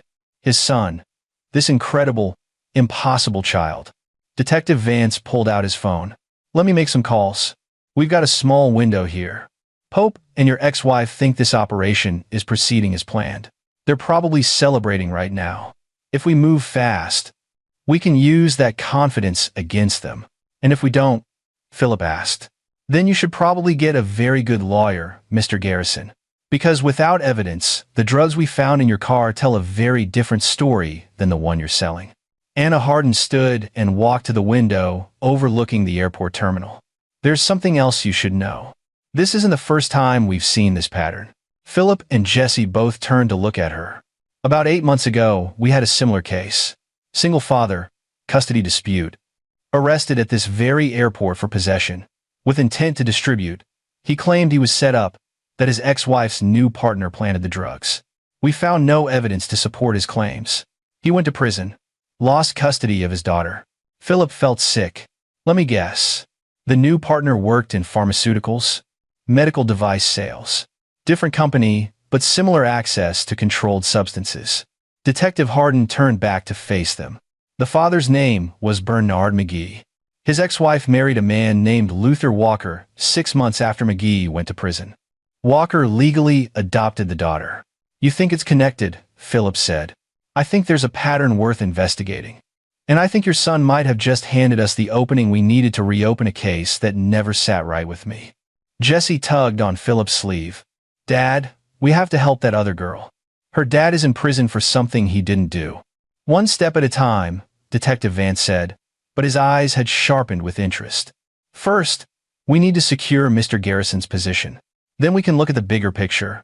Philip sat back down, his mind racing through scenarios and possibilities. This was like his documentary work, finding the thread that connected disparate events, following the evidence to its logical conclusion. But this time, The stakes weren't professional accolades or viewer ratings. This time, it was his freedom and his son. "What's the plan?" he asked. Detective Hardin pulled out a folder. "First, we're going to very quietly book you on suspicion of possession. It'll be in the system, which is what Pope and your ex will be watching for. But we'll release you on your own recognizance within the hour. The arrest will be flagged as under investigation, which buys us time. Won't that alert them that something's wrong?" "Not necessarily. Courts are backed up, procedures take time. It's believable that you'd get processed and released pending lab results and formal charges." She paused. "Meanwhile, Jesse goes back home as scheduled after your trip is canceled due to your arrest. He's upset, traumatized, which won't be hard to fake. Pope and your ex will be focused on moving forward with emergency custody. That's when people get sloppy. You want him to record them," Philip said flatly. "Washington is a two-party consent state for recordings," Detective Vance added. "But if Jesse overhears conversations not directed at him if he happens to be in the house, while Pope and Miss McKee discuss their plans, that's different. Especially if Pope makes any mistakes about where those conversations happen." Jesse was nodding along, following the logic. "Kurt talks on the phone a lot. In his office, but the door isn't always closed. And he uses Bluetooth in his car. I could probably—" "No," Philip interrupted. "Even if I agreed to this, which I haven't, you are not getting in a car alone with that man. I wouldn't be alone. You could follow us. Or the police could." "Mr. Garrison," Anna Hardin said gently, "I understand your concern, but your son is going to go back to that house regardless. The custody agreement doesn't change just because you were arrested. In fact, it'll probably accelerate the transfer. Do you want him going in there unprotected, or do you want him going in there with resources and training?" The logic was sound, but Philip hated it. Every paternal instinct screamed at him to grab Jesse and run. Get on a plane to anywhere. Start over. Disappear. But that would just prove he was guilty. And Jesse would never forgive him for running. "How long?" Philip asked. "How long would he need to do this?" "A week at most. If we don't have something actionable by then, we pull him out and try a different approach." "And you're sure it's safe?" Detective Vance leaned forward. "We'll have unmarked units on the house 24/7. Jesse will have a panic button disguised as a watch. Any sign of physical danger, we move in immediately. We're not going to let anything happen to your son, Mr. Garrison." Philip looked at Jesse again. His boy. His brilliant, brave, reckless boy. "I want to do this, Dad," Jesse said quietly. "I want to help. Not just for us. For that other girl whose dad is in prison. For whoever else Kurt might do this to." And there it was, the moral clarity of a child who still believed the world could be made right, that justice was possible, that good could win if you were smart enough and brave enough. Philip had lost that faith somewhere in the divorce proceedings. But looking at his son now, he felt a flicker of it return. "Okay," he said, the word feeling like jumping off a cliff. "But we do this my way too. I'm not sitting on the sidelines while my son risks his neck. I'm going to investigate Kurt Pope and find every piece of dirt the man has ever buried. And when we take him down, it's going to be complete." Detective Hardin smiled, the first genuine emotion Philip had seen from her. "Mr. Garrison, I was hoping you'd say that. Because we're going to need your particular skill set here. You're quite good at exposing people who think they're untouchable." "Yeah," Philip said, feeling the old investigative hunger stir in his gut. "I am." The production studio Philip rented month to month was in a converted warehouse in the industrial district, tucked between a metalwork shop and a craft brewery. He'd set it up after the divorce, needing space away from the house he'd once shared with Brandy, away from the memories that had curdled into something toxic. It was 3 a.m. Jesse was asleep on the worn leather couch Philip kept for late-night editing sessions, wrapped in a blanket that smelled like coffee and stress. Philip sat at his workstation, 3 monitors glowing in the darkness, fingers flying across the keyboard. Detective Hardin had given him access to the McGee case files under strict confidentiality agreements. Bernard McGee's story read like a template for what had almost happened to Philip. Bitter divorce, new partner appearing right before the final custody hearing, anonymous tip at an airport, drugs found in luggage and vehicle, swift arrest and imprisonment. McGee's lawyer had been public defender, overworked and underpaid. The man hadn't stood a chance. Philip pulled up McGee's social media profiles, Then his ex-wife Teresa Lawrence's accounts. She'd married Luther Walker 7 months after McGee's conviction. Walker had adopted McGee's daughter, Gabriella, now 11 years old. All traces of Bernard McGee had been scrubbed from their public lives. Luther Walker. Philip typed the name into his custom database system he'd built over years of investigative work, pulling from public records, court filings, professional licensing boards, and archived news articles that mainstream search engines had long buried. The first hit made his breath catch. Walker had worked for Hartley Pharmaceuticals, the same company Kurt Pope had worked for. Philip's hands froze over the keyboard. He pulled up both employment records, cross-referencing dates and departments. Walker had been in medical device sales, Pope in pharmaceutical sales. Different divisions, but both had access to controlled substances through their work. Both had left the company under circumstances that were documented in carefully worded HR reports that said nothing while implying everything. That's not a coincidence, Philip muttered. He dug deeper. Walker and Pope didn't have a direct connection on any social media platform. No shared friends, no common activities. But Philip had learned long ago that the absence of obvious connections often meant people were hiding something. He started looking at metadata, at location tags, at the digital breadcrumbs people left without realizing. 6 months before Bernard McGee's arrest, Luther Walker had checked into a hotel bar in Portland. The same night, Kurt Pope had posted a photo from a pharmaceutical conference at the same hotel. Philip's heart rate kicked up. He started building a timeline, cross-referencing both men's public and semi-public activities. Conference attendance, business trips, social media activity, even restaurant reviews. It took 2 hours, but patterns emerged. They'd been in the same city at the same time on at least 6 occasions over a 3-year period. Always at industry events, always with plausible deniability. But 6 times was too many for coincidence. They know each other, Philip said to the empty room. They're working together. He pulled up Kurt Pope's current social media. The man's Facebook page was a carefully curated display of suburban happiness. Photos with Brandy, staged shots of family dinners with Jesse smiling stiffly, check-ins at upscale restaurants and golf courses. The performance of a successful man living his best life. Philip clicked through to the photos, zooming in on backgrounds, looking for anything useful. In one shot from 2 months ago, a barbecue at what looked like a corporate event, he spotted someone familiar in the background, Luther Walker, holding a beer and laughing. "Got you," Philip whispered. He screenshot the image, enhanced it, ran it through facial recognition just to be certain. Definitely Walker, which meant Pope and Walker were still in contact. Still working together. But why? What was the end game? It couldn't just be about custody. This was too elaborate, too risky.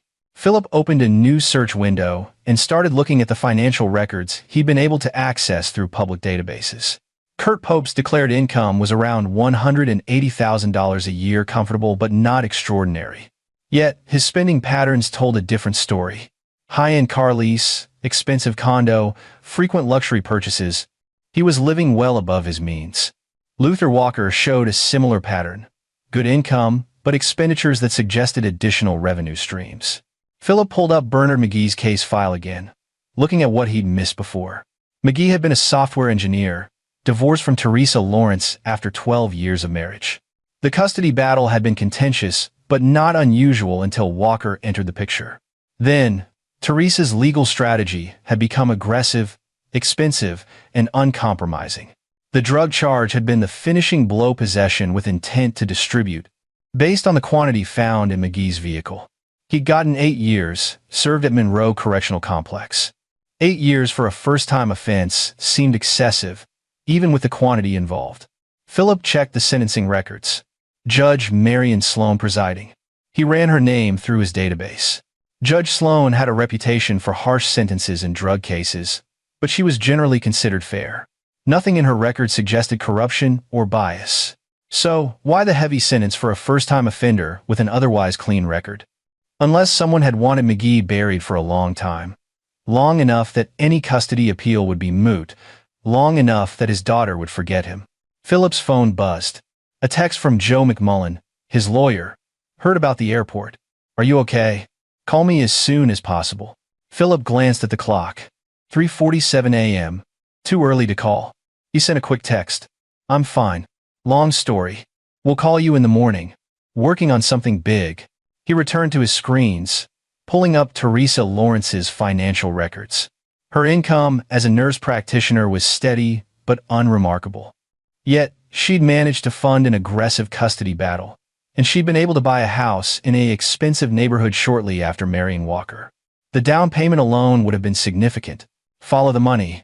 It was the first rule of investigative journalism. Philip created a spreadsheet, tracking unusual deposits and expenditures in both Lawrence's and Brandy's accounts, as far back as public records allowed. Brandy's account showed a similar pattern: sudden improvement in financial circumstances, right around the time Kurt Pope entered her life. Despite the fact that divorce typically meant reduced household income, someone was funding these custody battles. But who? And why? Behind him, Jesse stirred on the couch. "Dad, what time is it?" "Almost 4. Go back to sleep, buddy." "Did you find something?" Philip turned to look at his son, who was sitting up now, rubbing his eyes. "I found a lot of things. Kurt and Luther Walker, the man who married Bernard McGee's ex-wife, they worked together. They know each other. And I think they're running some kind of scheme together. Like a business. Yeah, but an illegal one. I just can't figure out what they're getting out of it yet." Jesse padded over to the workstation, blanket draped over his shoulders like a cape. He studied the monitors with interest. "What if it's not about money?" "What do you mean?" "Well, you always say people do bad things for 3 reasons. Money, power, or emotion, right? That's what you told me when we watched your documentary about the city council guy." Philip nodded. He'd forgotten he'd said that. "So if it's not money, or not just money, maybe it's power, or emotion." Jesse pointed at the photo of Kurt and Brandy. "Kurt acts like he won something when he's around Mom. Like he's proud of taking her away from you." Out of the mouths of babes, Philip thought. You might be onto something. He pulled up Kurt Pope's divorce records. The man had been married before, briefly, 7 years ago. The divorce had been acrimonious, lots of allegations on both sides. But nothing had stuck. Ex-wife's name, Charlotte Orr. She'd moved out of state after the divorce, to California. Philip found her current social media profiles. She was remarried, seemed happy, 2 kids from the new marriage. He hesitated, then sent her a direct message. "Miss Orr, my name is Philip Garrison. I'm investigating your ex-husband Kurt Pope regarding some serious legal matters. I understand this is unusual, but would you be willing to speak with me? I believe he may have hurt other families the way he hurt yours." He didn't expect a response for hours, maybe days, but his message marked as seen almost immediately. Then 3 dots appeared indicating typing. "Is this about custody? Did he try to take someone's kids?" Philip's breath caught. He typed quickly, "Yes. Can we talk? Give me your number. I'll call you in 5 minutes. My husband's asleep and I don't want to wake him." Philip sent his number, then waited. Exactly 5 minutes later, his phone rang. "Mr. Garrison?" The woman's voice was wary but urgent. "What has Kurt done now?" "He's married to my ex-wife. They tried to frame me for drug possession at an airport last night. My son figured it out in time to stop it." A long silence. Then, "Jesus, he actually did it. I always knew he'd try." "Try what?" "Miss Orr, what do you know about your ex-husband?" "Call me Charlotte. And what I know is that Kurt Pope is obsessed with winning. Not with winning, taking things from other men. That's what our divorce was really about, though I couldn't prove it. I need you to explain." Charlotte took a shaky breath. "When Kurt and I met, I was engaged to someone else. Kurt pursued me relentlessly. It felt like love at the time, but looking back, it was stalking. He wanted me because someone else had me. Once we were married, he lost interest within a year. Then he found out my ex-fiancée had gotten married, had a kid. Kurt became obsessed with that kid. Started talking about how my ex didn't deserve to be a father, how he was probably a terrible parent. It scared me." "Did he ever meet your ex's kid?" "No, but he tried. He'd drive past their house, learn their schedules. I caught him looking at the kid's school website once. When I confronted him, he made it seem like I was being paranoid. But I knew. I divorced him before he could do whatever he was planning." Philip felt ice in his veins. "Charlotte, do you know if Kurt knows a man named Luther Walker?" "Luther, yeah. I know that name. Kurt mentioned him a few times toward the end of our marriage.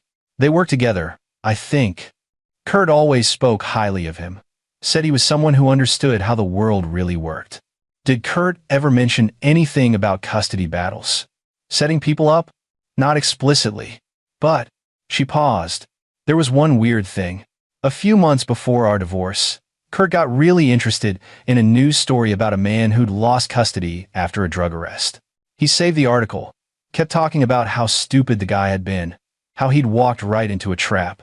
I asked him why he cared so much, and he said something like, because it's the perfect crime. Nobody suspects the new partner. Philip's hand tightened on the phone. Charlotte, would you be willing to testify to all of this if needed? If it'll help, put Kurt away. Absolutely. That man is dangerous, Mr. Garrison.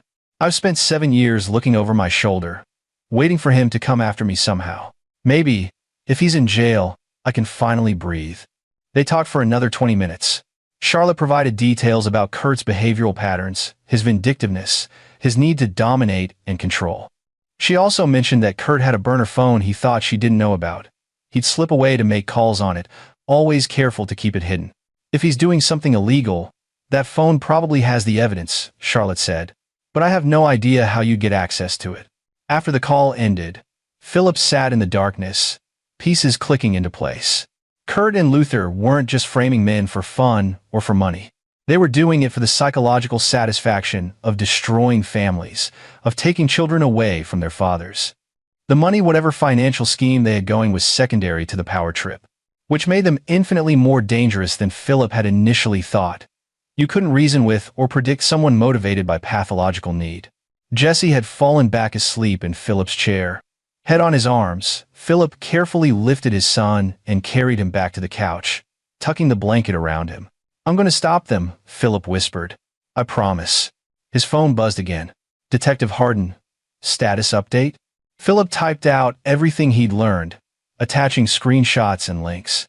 He hit send, then opened a new document and started outlining his next steps. Kurt Pope thought he was untouchable, thought he was smarter than everyone else. He was about to learn differently. The family court waiting room smelled like stale coffee and institutional desperation. Philip sat on a plastic chair, hands folded in his lap, projecting calm while his mind raced. Across the room, Brandy McKee sat with Kurt Pope beside her, their body language a carefully staged display of concerned parenting. This emergency custody hearing had been scheduled within 48 hours of Philip's arrest. Joe McMullen had argued strenuously against it, but the facts were damning on paper. Philip Garrison, arrested at SeaTac Airport with significant quantities of controlled substances, facing felony charges. The court had little choice but to temporarily modify custody pending resolution of the criminal case. Except the criminal case was now something quite different than Kurt and Brandy believed. Detective Harden sat 3 rows behind Philip, dressed in civilian clothes, her badge hidden. 2 other plainclothes officers were positioned near the exits. Philip wore a wire so thin it felt like nothing, but he was hyper-aware of it nonetheless. The past 48 hours had been a carefully orchestrated performance. Philip's arrest had been reported in the local news, a small item on page 6 about a documentary filmmaker facing drug charges. Joe McMullen had made statements about Philip's innocence, about investigating the matter thoroughly. Everything had proceeded exactly as Kurt and Brandy would have expected. Meanwhile, Philip had been meeting with detectives Harden and Vance daily, building their case. Charlotte Orr had provided a sworn statement about Kurt's behavioral patterns. Philip had documented every connection between Kurt and Luther Walker.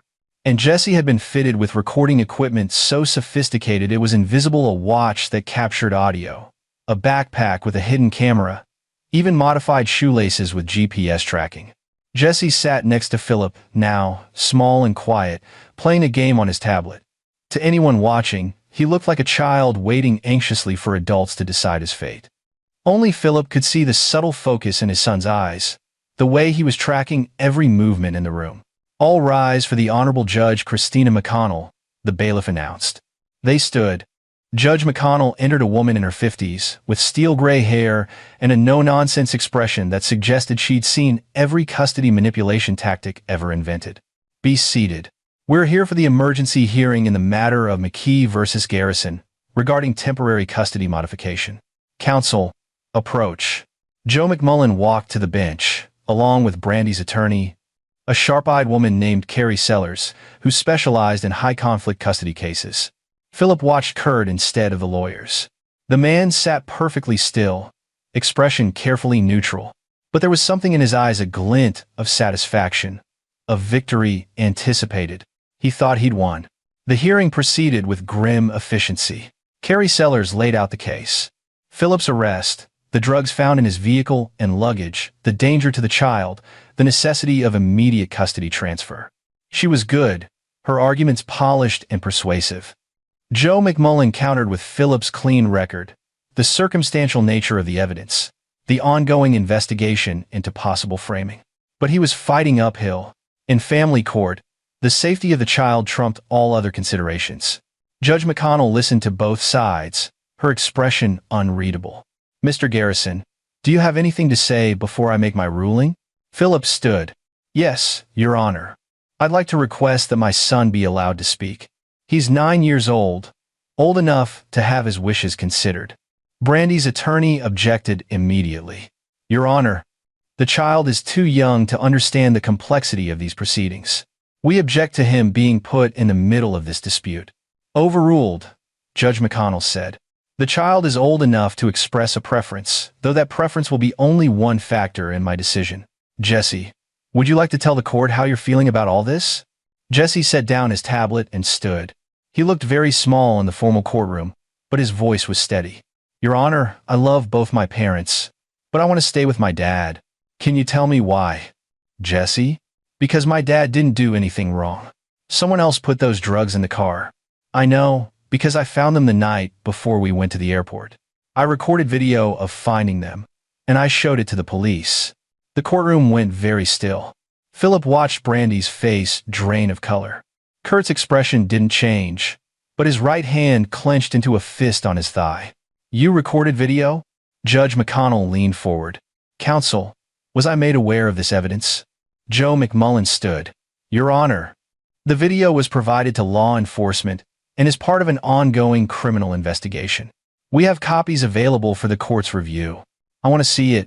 "Bailiff, set up the display." The next 10 minutes were excruciating.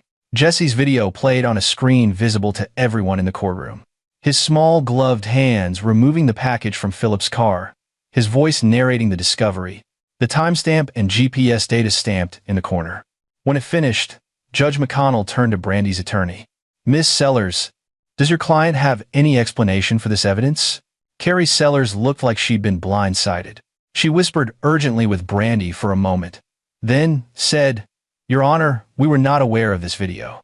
We'll need time to review and respond." "I see. And Mr. Pope, who I understand is Miss McKee's husband and lives in the household where Jesse would be placed under a custody modification. Do you have anything to say about these allegations?" Kurt stood smoothly, his expression concerned and earnest. "Your Honor, I'm shocked by this.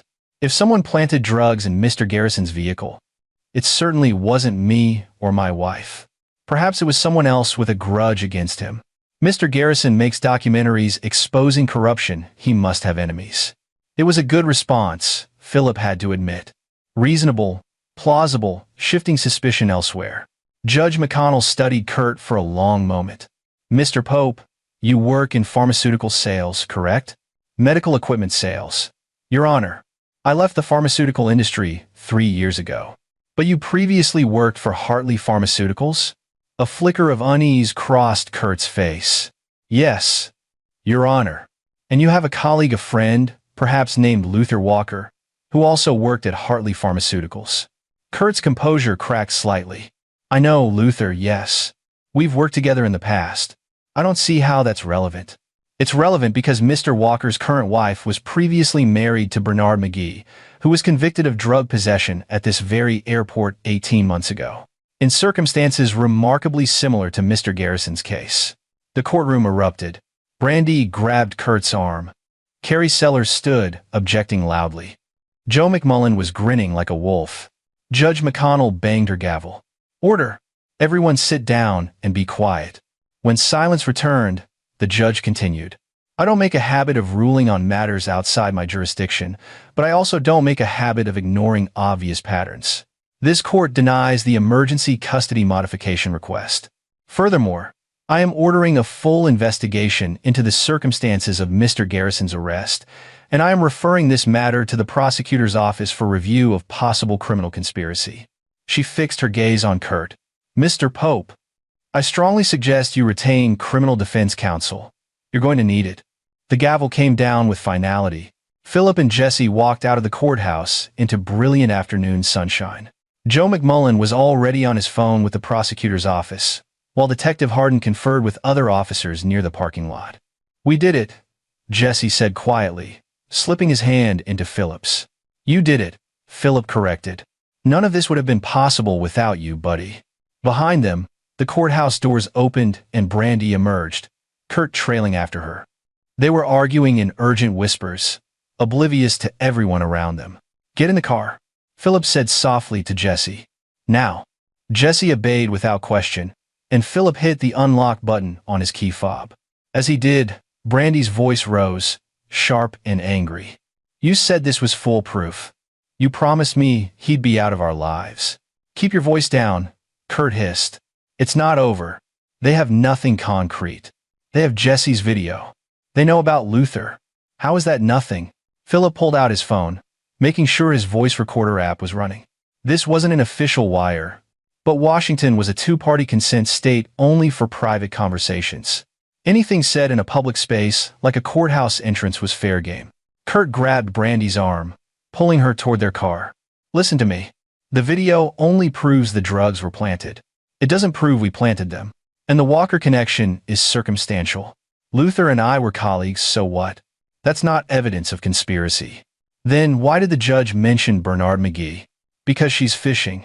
If we stay calm and don't say anything stupid, this goes away. We deny everything. We stick to our story. And we wait for their case to fall apart. They'd reached their car now, a black Mercedes that Kurt had leased 3 months ago, right around the time he'd started planning this operation. Philip watched them climb in, saw Kurt's face through the windshield as the man ran his hands through his hair, stress finally breaking through his controlled facade. Philip's phone buzzed. Detective Harden, you catch any of that? Every word. Not sure it's enough, though. It's not. But we're just getting started. Philip climbed into his own car, where Jesse was buckled in and waiting. What happens now? Jesse asked. Now we go home, order pizza, and watch terrible movies until we fall asleep on the couch. And then we finish what we started. Philip started the engine. Kurt and Luther think they're smart enough to wriggle out of this. They're counting on gaps in the evidence, on reasonable doubt, on the legal system's limitations. But they made one critical mistake. What's that? Philip smiled, and it wasn't a kind expression. They pissed off a documentary filmmaker with a personal stake in exposing them. And I've taken down much more powerful people than Kurt Pope. They drove home in comfortable silence, but Philip's mind was already racing ahead. The courthouse hearing had been a victory, but it wasn't the end game. Kurt was right that the evidence was still largely circumstantial. They needed something concrete, something that would not only destroy Kurt and Luther legally, but also free Bernard McGee from prison. At home, Philip kept his promised pizza, bad movies, and quality time with his son. But after Jesse fell asleep, Philip returned to his computer and the investigation that had consumed his life. He'd been granted access to Bernard McGee's prison records, and what he found there was enlightening. McGee had maintained his innocence throughout his incarceration. He'd filed multiple appeals, all denied. But more interesting were his visitor logs. Luther Walker had visited McGee twice in the first year of his sentence. Both visits had been short, just 30 minutes each. The reasons listed were family business, technically true since Walker had married McGee's ex-wife by then. But why would Walker visit the man he'd helped frame? It didn't make sense unless... Philip sat up straighter. Unless Walker had been there to gloat. To make sure McGee understood exactly who had destroyed his life and why. Philip pulled up the prison call logs. McGee had made weekly calls to his daughter for the first year, then the calls stopped abruptly. Philip cross-referenced the dates the calls ended right after Walker's second visit. He thought about Jesse, about how much his son meant to him, about the horror of being separated from him by lies and manipulation. And he thought about Bernard McGee, sitting in a cell, unable to even speak to his daughter because someone had poisoned that relationship. Philip drafted an email to his contact at the Innocence Project. If they could prove McGee's framing, they could get his conviction overturned. That was the bigger prize, not just protecting himself, but freeing an innocent man. His phone rang. Private number. Hello? Philip Garrison. A man's voice. Unfamiliar, with a slight southern accent. Who's this? Someone who's very interested in your recent legal troubles. And specifically, in Kurt Pope. Philip's grip tightened on the phone. I'm listening. You're digging into Pope's background, connecting him to Luther Walker. That's smart. But you're missing some pieces. Pope and Walker aren't just running custody scams for kicks. There's money involved. Lots of it. Who is this? Let's just say I'm someone who got burned by the same operation a few years ago. I didn't have a smart kid to save me, so I lost everything. My daughter, my career, my life. But I've been watching Walker and Pope ever since. Waiting for my chance. How did you know to contact me? The courthouse hearing was public record. Your kid's testimony was reported in the legal blogs. I put two and two together. The man paused. Look, I can give you information that'll blow this whole thing open. But I need something in return. What? When this all comes out, and I believe you're the kind of person who'll make sure it does, I want my daughter to know the truth. I want her to know I didn't abandon her. That I fought for her. Her name's Gabriella McGee. And she lives with her mother and Luther Walker in Redmond. Philip's breath caught. You're Bernard McGee. A bitter laugh. I was Bernard McGee. Now, I'm just inmate 47729 at Monroe. But yeah, that's me. How are you calling me from prison? You'd be amazed what you can accomplish with good behavior and a sympathetic guard. But I don't have much time, so listen carefully. For the next 15 minutes, Bernard McGee laid out everything he'd pieced together from inside prison. Kurt and Luther had been running their scheme for at least 5 years. They targeted divorced fathers with custody disputes, befriended the ex-wives, married them, and then systematically destroyed the fathers' lives. But the endgame wasn't just custody, it was financial. Once they have full custody, they go after the father's assets, McGee explained. Child support, sure, but also college funds, inheritances, trusts, anything tied to the kid. Luther has access to my daughter's college fund, $85,000 that my parents left her. Kurt probably has similar access to your ex-wife's finances. But why? They both have good jobs. Because they're addicted to the con. The money's just how they keep score. They're narcissists, Philip. The ultimate high for them is taking everything from another man and making him watch. The fact that they profit from it is just icing. Philip absorbed this, his mind cataloging every detail. What kind of information can you give me? I've got dates, times, patterns. I know when Luther visits, what he says, how he operates. I've got a list of 3 other men I think they've targeted. I found their names in legal databases, similar cases, similar MOs. And I've got something else. What? Proof that Luther Walker tampered with evidence in my case. I couldn't use it during my appeal because I couldn't verify it from inside prison. But you could. How?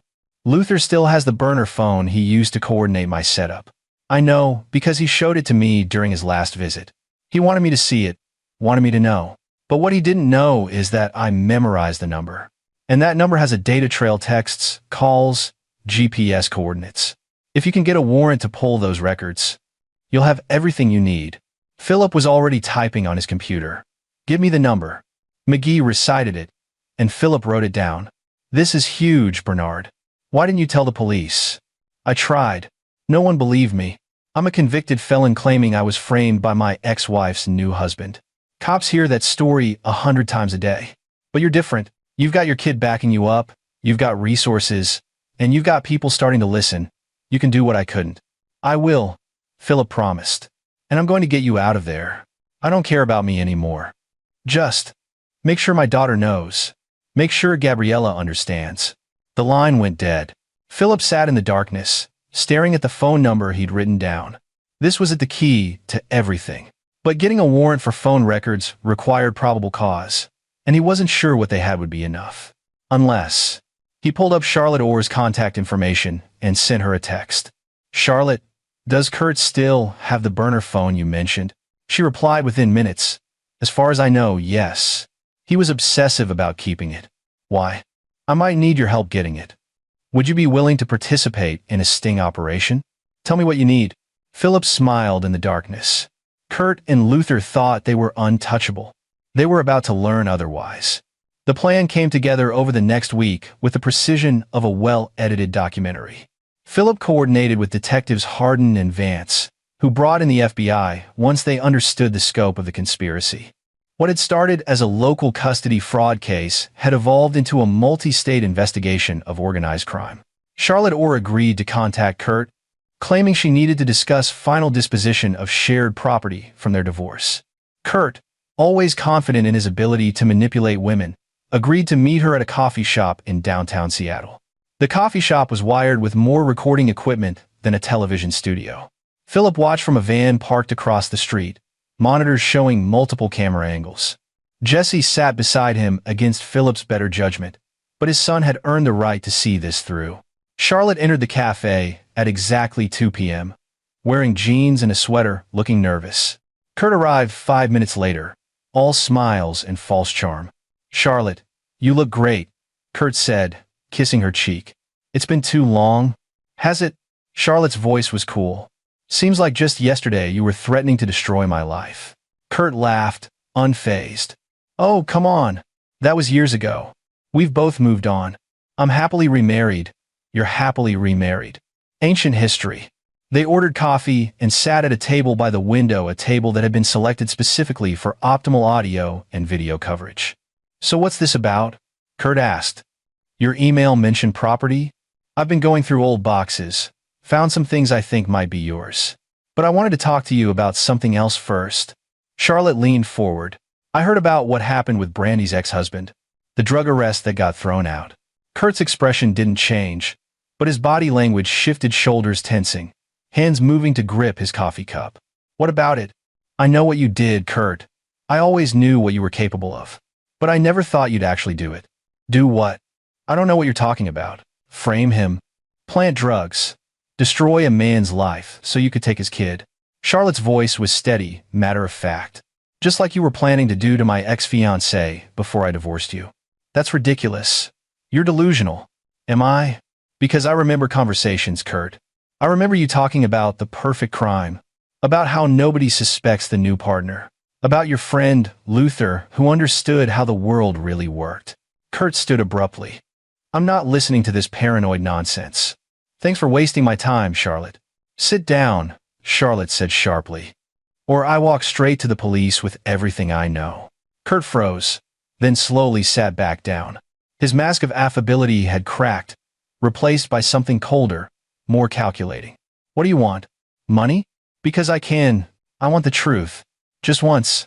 I want you to be honest about what you are." In the van, Philip watched Kurt's internal struggle play out on his face. The man was weighing options, assessing risks, deciding if Charlotte was a real threat or just a bitter ex-wife. "You can't prove anything," Kurt said finally. "Maybe not, but Philip Garrison can. And he's a lot better at digging than I am. You're going down, Kurt. The only question is whether you take Brandy with you." "Brandy knows nothing." The words came out too quickly, too defensive. "Really? So she had no idea you were planting drugs in her ex-husband's car?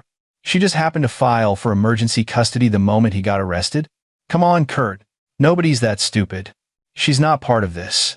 This is Kurt caught himself. But it was too late. Charlotte pounced. "This is what? Your scheme? Your operation? How many families have you destroyed, Kurt? How much money have you stolen? You don't understand. These men, they don't deserve their kids. They're weak, pathetic. They can't protect what's theirs. I'm just redistributing assets to people who can appreciate them." In the van, Philip felt ice water pour down his spine. There, it was the confession, the twisted logic, the narcissistic justification. All on tape. Charlotte pressed harder. "And Luther? He feels the same way?" "Luther understands. We're doing what evolution would do naturally, removing inferior males from the gene pool, taking their resources, their offspring. It's not personal. It's just nature. You're insane. I'm enlightened. But you wouldn't understand. You're like Brandy. Like all of them, too sentimental, too caught up in conventional morality to see the bigger picture." Kurt leaned back, some of his confidence returning. "But go ahead. Run to the police. They won't do anything. You've got no proof, no evidence. just the word of a bitter ex-wife. Good luck with that. Charlotte reached into her purse and pulled out a small object, a recording device, clearly visible. You sure about that? Kurt's face went white.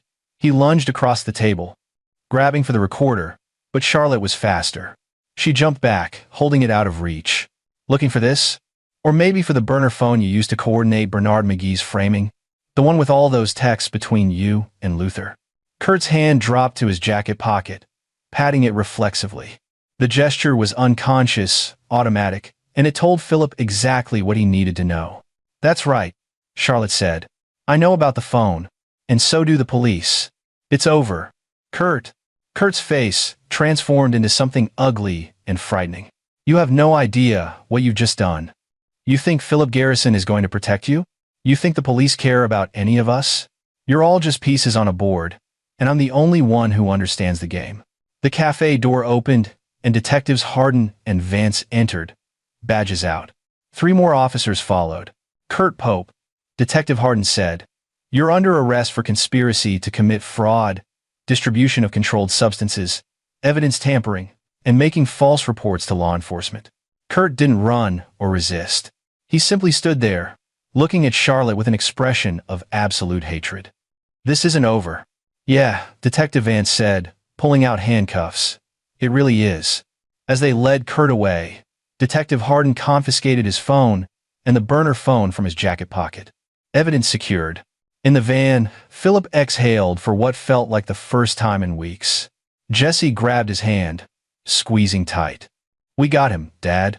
"Yeah, buddy. We got him."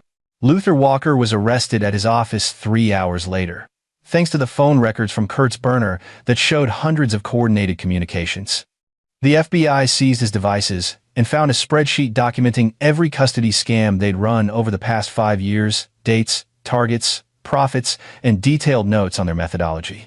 6 families in total. 6 fathers destroyed. Hundreds of thousands of dollars in stolen college funds, child support, and liquidated assets. Bernard McGee's case was the first domino. Within a week, the Innocence Project had filed for his conviction to be overturned based on the newly discovered evidence. A judge granted the motion, and McGee walked out of Monroe Correctional Complex after 18 months of wrongful imprisonment. Philip was there to meet him, along with Jesse and Detective Hardin. McGee looked older than his 42 years, his eyes haunted but also fierce with renewed purpose. "Thank you," McGee said, shaking Philip's hand. "I don't have words for what you've done." "Thank my son," Philip replied. "He's the one who figured it out." McGee knelt down to Jesse's level. "You saved your dad, and you saved me, and you saved my daughter, even if she doesn't know it yet. That takes real courage." "Are you going to see Gabriella now?" Jesse asked. McGee's face crumpled. "I want to, but she's been told I'm a criminal, that I abandoned her. I don't know if she'll even talk to me." "She will," Jesse said with certainty. "Because you didn't give up. My dad taught me that people who love you don't give up." Philip felt his throat tighten. Out of the mouths of babes, the trial took 8 months to prepare. The prosecution built an airtight case with the evidence Philip and the detectives had gathered. Kurt and Luther were charged with RICO violations. The scheme qualified as organized crime. Brandy McKee was offered immunity in exchange for testimony, and she took it, selling out Kurt with a viciousness that suggested their marriage had been more strategic alliance than love match. Philip attended every day of the trial, documenting it for a new documentary he'd titled The Perfect Crime.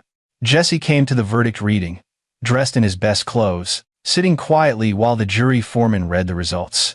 Guilty on all counts. Kurt Pope received 23 years in federal prison. Luther Walker received 25. The judge, in her sentencing remarks, noted that their crimes had violated the fundamental bonds of family and trust, causing immeasurable harm to innocent children for nothing more than personal gratification and financial gain. Philip walked out of the courthouse with his son's hand in his, feeling something he hadn't felt in years: peace. 6 months after the verdict, Philip's documentary premiered at Sundance to critical acclaim. It won the Grand Jury Prize and was picked up by a major streaming service.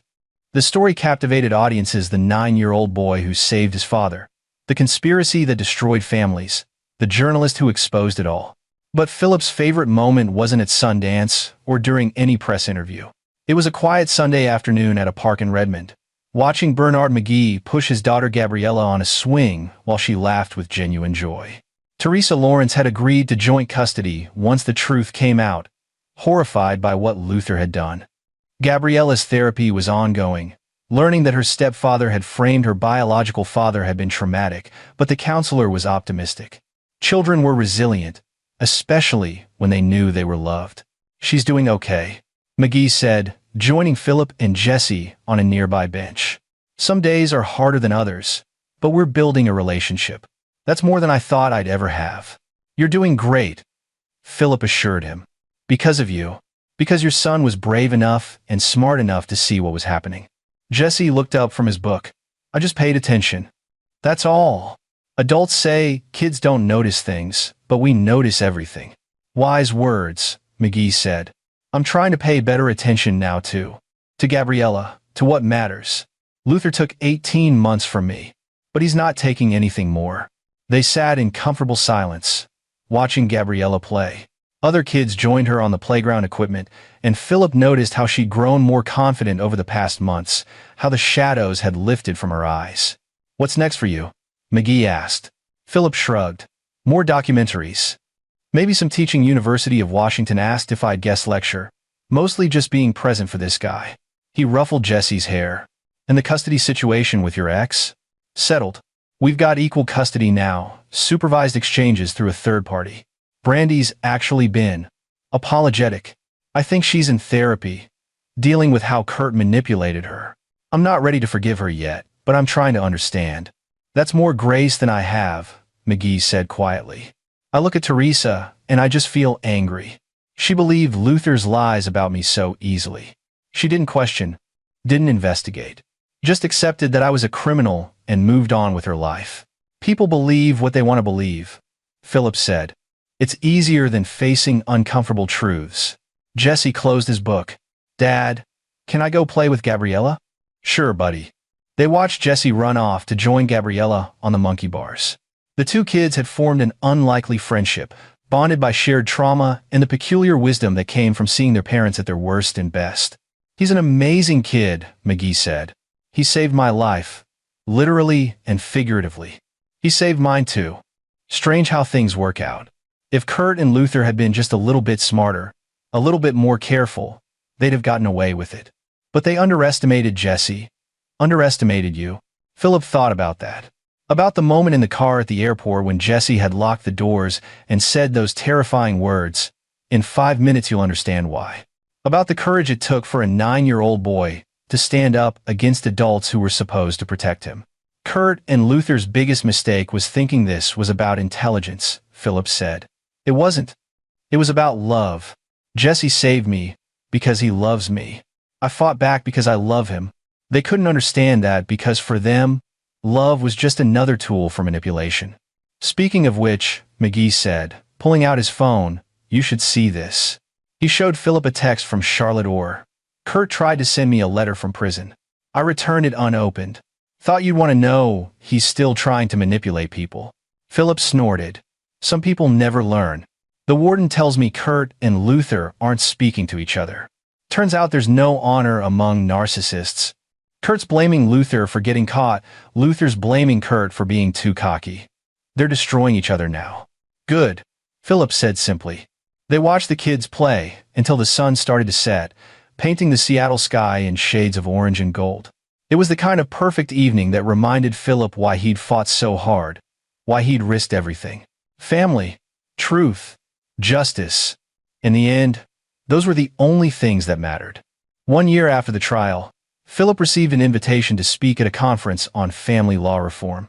He brought Jesse, who had become something of a minor celebrity in advocacy circles, the boy who'd exposed a multi-state custody fraud operation. Standing at the podium, looking out at judges, lawyers, social workers, and law enforcement officers, Philip felt the weight of their attention. "I'm not an expert on family law," he began. "I'm just a father who almost lost everything. But I learned some things during that experience that I think are worth sharing. First, listen to children. Really listen. My son tried to warn me something was wrong, and I almost dismissed it because I couldn't believe adults would do what they were doing. Children see things we miss. They notice patterns and inconsistencies. We need to create systems that take children's voices seriously. Second, custody decisions should be based on evidence, not assumptions. Kurt Pope and Luther Walker succeeded multiple times because judges and social workers assumed that new partners wouldn't harm children, that mothers inherently made better decisions, that fathers arrested for crimes must be guilty. Those assumptions destroyed families. Third, we need better mechanisms for investigating claims of evidence, tampering, and framing in custody cases. Bernard McGee spent 18 months in prison because no one would listen to his claims of being set up.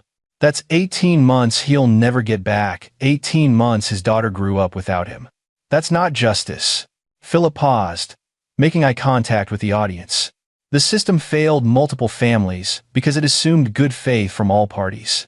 But family law cases often involve people at their worst desperate, angry, manipulative.